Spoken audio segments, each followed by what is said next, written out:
दो तरीके की बातें जी। एक तो जब पैनल में चर्चा करने के लिए आए हैं, आपने विषय हम लोगों को पहले बता दिया है जी। जब विषय बता दिया है तो कैप्टन साहब को तभी आना चाहिए था जब विषय की जानकारी हो जी। यहां आके दर्शकों का समय खराब करना, आपके चैनल का समय खराब करना और पैनल पे विषय से हट करके कुतर्क करना, ये बड़ा ही दुखद विषय है कि सबका समय खराब करें। लोग चर्चा सुनते हैं, देखते हैं, आप चर्चा इसीलिए आयोजित करते हैं कि कुछ बेहतर सुनने को मिलेगा, बेहतर देखने को मिलेगा जी। लेकिन जिस तरीके की शुरुआत कैप्टन साहब ने की, भारतीय जनता पार्टी का चाल चेहरा चरित्र दिखाता है कि कभी भी विषय होगा, लोग रोजगार मांगेंगे किसी और तरफ चले जाएंगे, लोग सुरक्षा मांगेंगे किसी और तरफ चले जाएंगे, लोग पढ़ाई मांगेंगे ये किसी और तरफ चले जाएंगे, लोग बेहतर इलाज मांगेंगे किसी और तरफ चले जाएंगे। ये वही कैप्टन साहब ने बता दिया। अब मैं बात करता हूं संगीत सोम की। संगीत सोम का स्टेटमेंट या जो बयान है, क्या भारतीय जनता पार्टी उसका समर्थन कर रही है? क्योंकि संगीत सोम का अगर समर्थन भारतीय जनता पार्टी करती है तो वो भारतीय जनता पार्टी के प्रत्याशी संजीव बालियान के लिए क्या क्या कह चुके हैं ये सबने सुना हुआ। तो पहले अंतर युद्ध से जूझ रहे संगीत सोम और भारतीय जनता पार्टी, जो इस समय पूर्व विधायक हैं, वर्तमान विधायक भी नहीं बन पाए, जिनको हमारे नौजवान साथी बेहतरीन कार्यकर्ता अतुल प्रधान जी ने बहुत ही बड़े अंतर के साथ में हराया और लगातार उनके सामने चुनौती बने हुए थे जी। जनता ने स्वीकार किया अतुल प्रधान जी को। ये उन सब बातों की खींच है कि जनता ने अस्वीकार कर दिया है। अब कैसे उलझुल बातें करें, ये एक हड़बड़ाहट और घबराहट है संगीत सोम की, ग्राफिक्स चेंज करिए, बयान दे रहे हैं और जिनका वास्तविकता से कोई लेना देना नहीं। क्या शासक होना या बादशाह होना अपराध है? मुगल शासक की अगर बात करते हैं और जैसे ही अगर बात करेंगे मुस्लिम प्रेम की, जैसे कैप्टन साहब ने भी उस बात की, तो इस समय जितना मुस्लिम प्रेम भारतीय जनता पार्टी दिखा रही है वक्फ बोर्ड की जमीन के नाम पे, इतना तो कोई नहीं दिखा रहा जी कि हम तो मुसलमान के हितैषी हैं, हम तो मुसलमानों की जमीन सुरक्षित करेंगे, हम मुसलमानों के लिए ऐसा करेंगे, हम मुसलमानों के लिए वैसा करेंगे, दुनिया का सबसे अच्छा काम करने जा रही है भारतीय जनता पार्टी मुसलमानों के लिए। ये कौन बता रहा है? ये तो भारतीय जनता पार्टी बता रही है।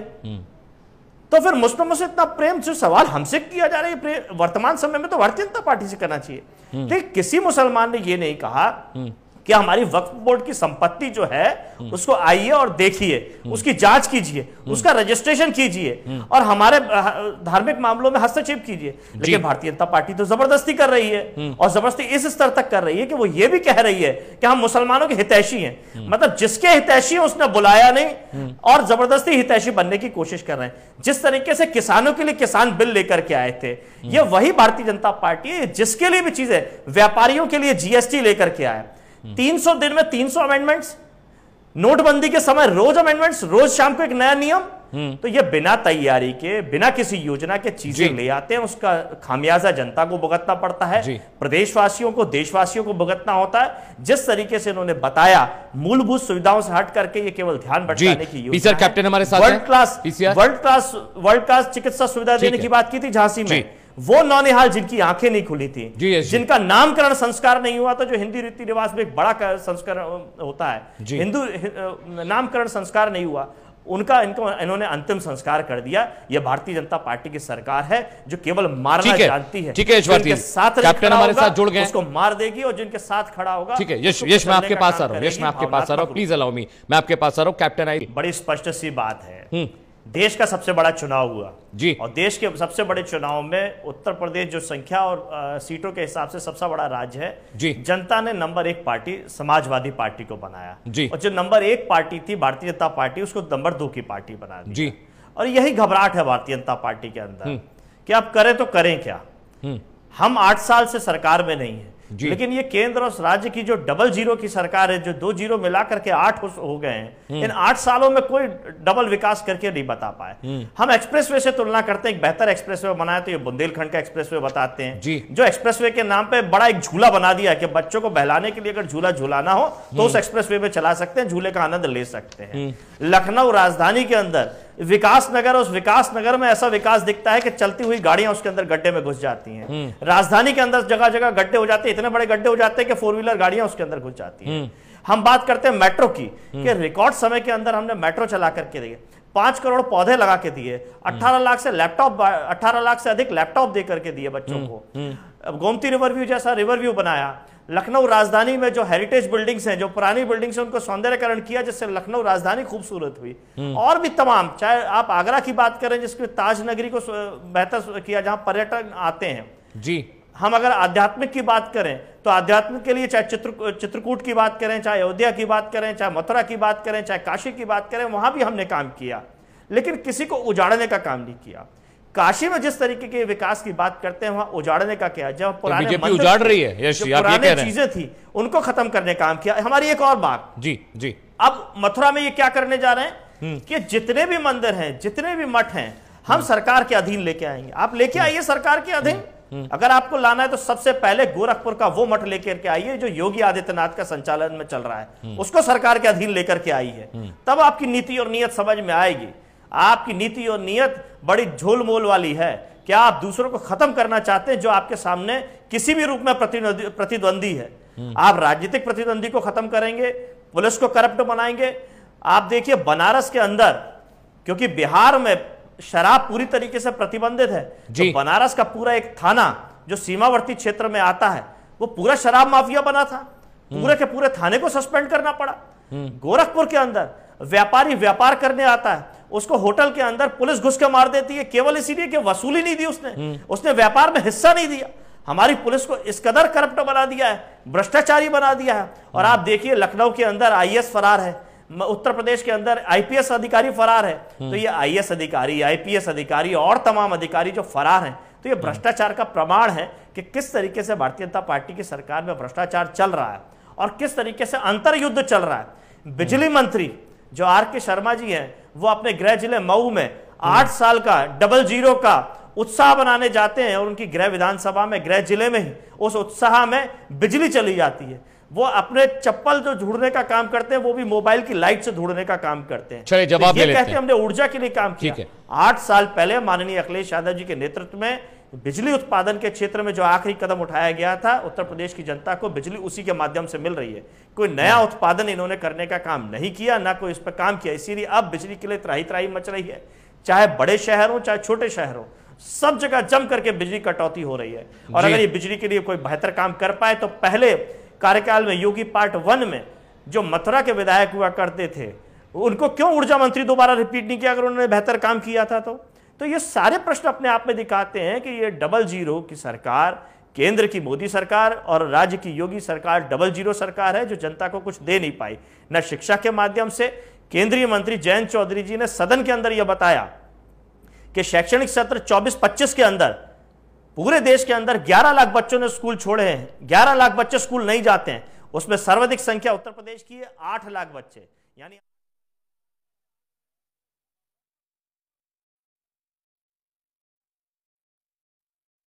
उन्होंने पीड़ित दुखी असहाय को अपमानित करने का काम किया। मैं राज शर्मा के पास रहा हूं। यश, आप मुझे सुन पा रहे हैं?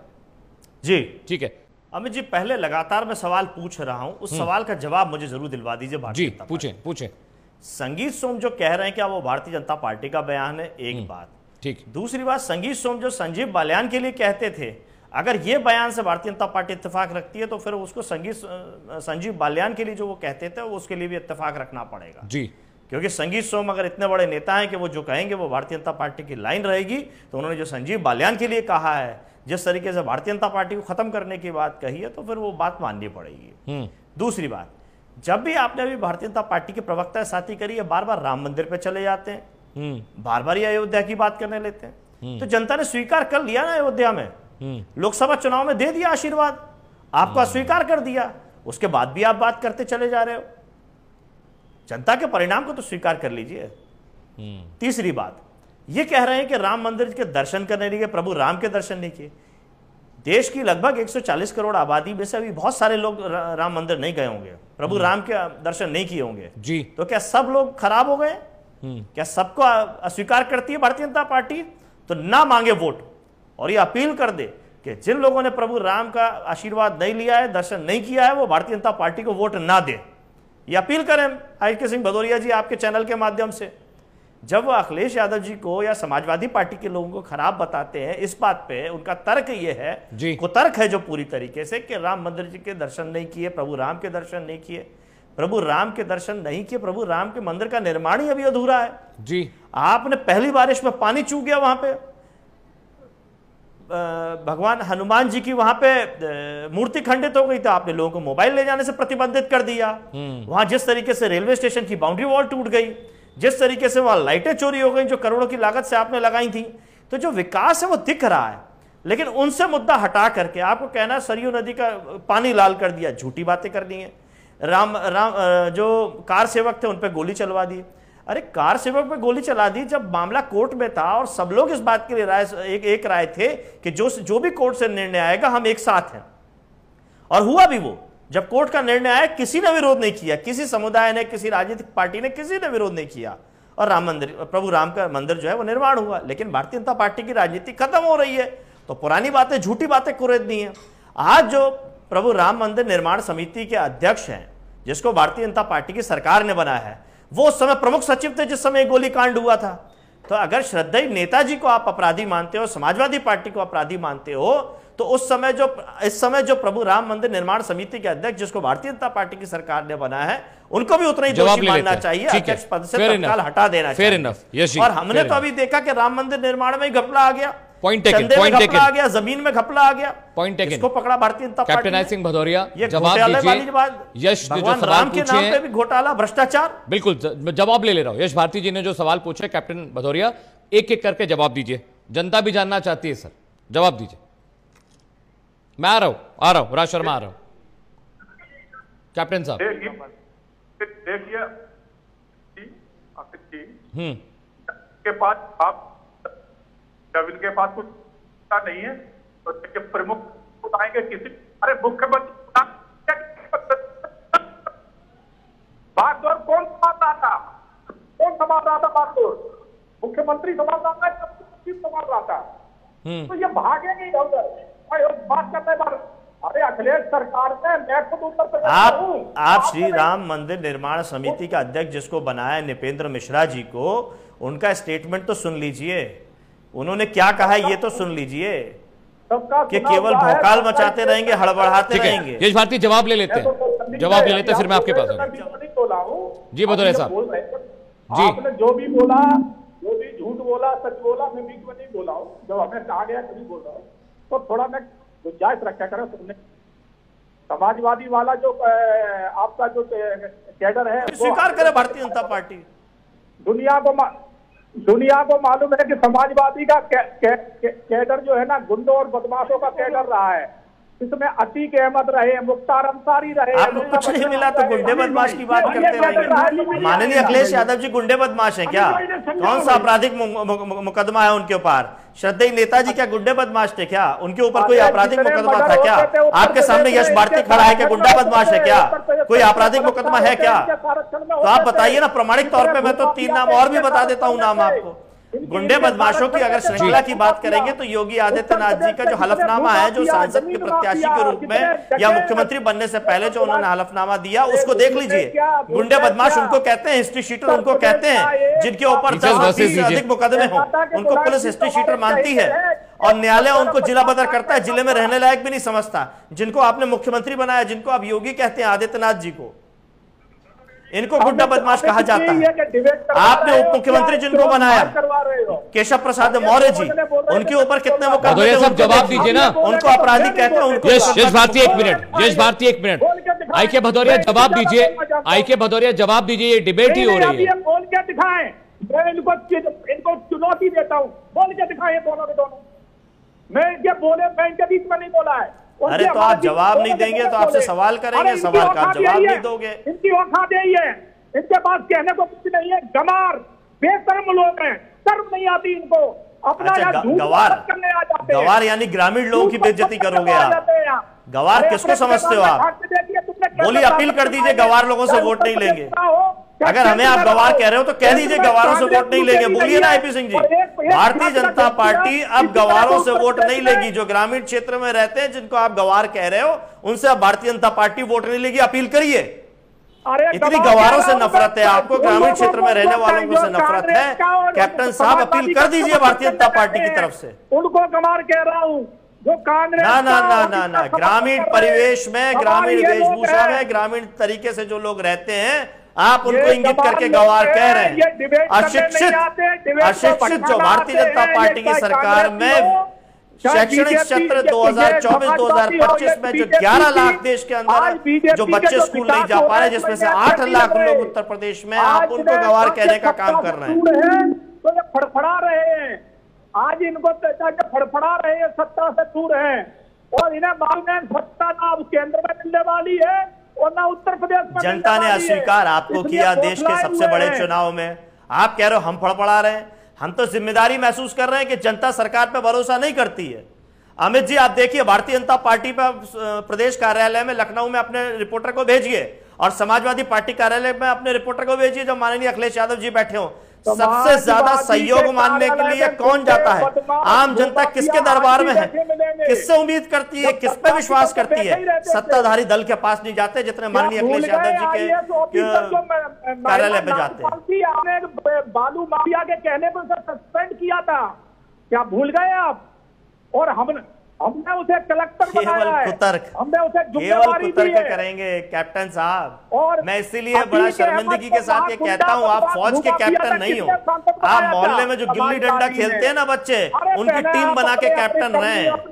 आप में फौजी का एक भी गुण नहीं है, ना अनुशासन रहना, ना अनुशासित व्यक्ति की तरह बातचीत करना, ना सभ्य रहना। जो भारतीय जनता पार्टी का चाल चेहरा चरित्र है वो प्रदर्शित करते हैं आप हर जगह। कितने बड़े चरित्रवान हैं, चरित्र देखो अपने लोग। चरित्र देखा ना कैप्टन विजय, कैप्टन। चलिए आईके भदौरिया, गुल्ली डंडा वाली टीम के आप कैप्टन हैं। कैबिनेट मंत्री विजय शाह कहते हैं वो चाल चेहरा। आईके भदौरिया, यश भारती कह रहे हैं कि आप गुल्ली डंडा जो मोहल्ले की टीम होती है आप उसके कैप्टन है, फौज के कैप्टन नहीं है। अब बताइए भला। हाँ सुने आर्मी में तुम्हारे जैसे हमारे जूते साफ करते थे, गुल्ली डंडे नहीं, तुम्हारे जैसे आर्मी नहीं, तभी तो आपने अग्निवीर बना दिया। आप पेंशन खाओगे भारत सरकार की, बेचारे नौजवानों को अग्निवीर बना दोगे, पेंशन से अछूत कर दोगे उनको। आप पेंशन त्यागो कैप्टन साहब, पेंशन त्यागो। जो भारत सरकार से आप कैप्टन के रहते हुए आप तनख्वाह पा रहे हो, कुछ तो देश के लिए ईमानदारी रखिए, कुछ तो देश के लिए ईमानदारी रखिए। अरे आपके भारतीय जनता पार्टी की केंद्रीय कार्यालय जो दिल्ली में है, भारतीय जनता पार्टी के राष्ट्रीय अध्यक्ष बंगारू लक्ष्मण देश की रक्षा सौदे में दलाली में पकड़ा गया, सजा पाया है सुप्रीम कोर्ट से।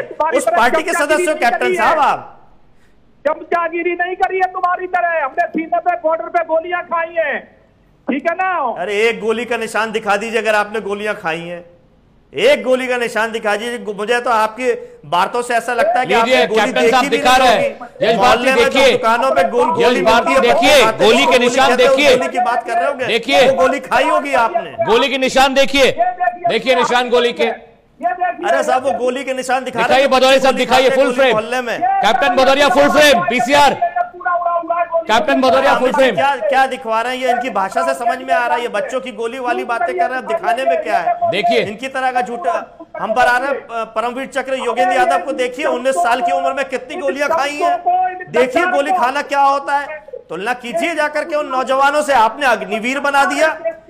अगर आप असली फौजी होते तो सबसे पहले अग्निवीर योजना का विरोध करते, लेकिन आप क्योंकि असली फौजी नहीं, आप तो गुल्ली डंडे वाले फौजी हो, इसीलिए आप अग्निवीर योजना के लिए बात करते हो। जिन फौजियों को शहीद का दर्जा ना मिले, जिन फौजियों को पेंशन ना मिले, जिन फौजियों को सम्मान ना मिले, उन फौजियों के लिए आपकी आवाज नहीं निकलती। आप अपने आप को फौजी कहते हैं। सोनिया की चप्पल चाटता है, एक अखिलेश की चप्पल चाटता है। इससे आगे इनकी औकात नहीं, इससे आगे इनकी सोच नहीं है, इससे आगे इनकी। अमित जी अब आपके चैनल पे भाषा चप्पल चाटने और चप्पल चटकाने वाली बात आएगी। चप्पल चाटने और चप्पल चटकाने वाली। कैप्टन भदौरिया थोड़ा भाषा का संयम रखिए। सभी सम्मानित है मेरे लिए, प्रवक्ता चाहे यश भारती हो, चाहे विजय दुबे जी हो, राज शर्मा हो, सभी मेरे लिए सम्मानित है। भदौरिया साहब बात पूरी करिए, बात पूरी करिए भदौरिया साहब। किया गवार कहकर के और देशवासियों को अपमानित किया, और ये कहते रहे भारतीय जनता पार्टी की इन सब बातों से वोट बढ़ने नहीं वाले। जितना कैप्टन साहब जैसे लोग प्रचार करेंगे, समाजवादी पार्टी मजबूत होगी, बेहतर विकल्प बनेगी देश के लिए, देश के लिए, जनता के हित के लिए काम करेगी, जनता के लिए अच्छे फैसले लेगी, जनता को विकास से जोड़ेगी और भारतीय जनता पार्टी के विनाश से दूर करेगी। शुरू होता है अब।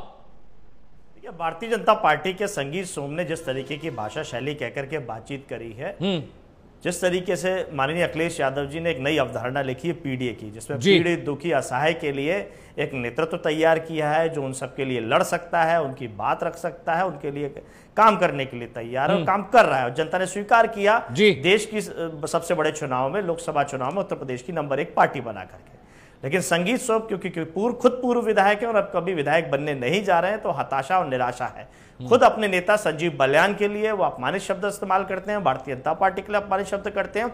अगर वो भारतीय जनता पार्टी की लाइन है तो प्रभु राम जाने और भारतीय जनता पार्टी जाने। ठीक है विजय दुबे, कैप्टन आई सिंह भदौरिया जिस तरीके की भाषा शैली का इस्तेमाल कर रहे हैं, अपने पीछे कमल का फूल लगा करके उसी के नीचे कीचड़ के रूप में ये आई सिंह भदौरिया जी दिख रहे हैं, जो कीचड़ रूपी भाषा का इस्तेमाल कर रहे हैं, कीचड़ फेंक रहे हैं दूसरे के ऊपर। ये अनुशासित कैप्टन बिल्कुल नहीं है, इसीलिए इनके चाल चेहरा चरित्र को देखते हुए मैंने कहा ठीक है विजय दुबे नहीं हो सकते, 60 सेकंड में रहना चाहते हैं। 60 सेकंड विजय दुबे 60 सेकंड।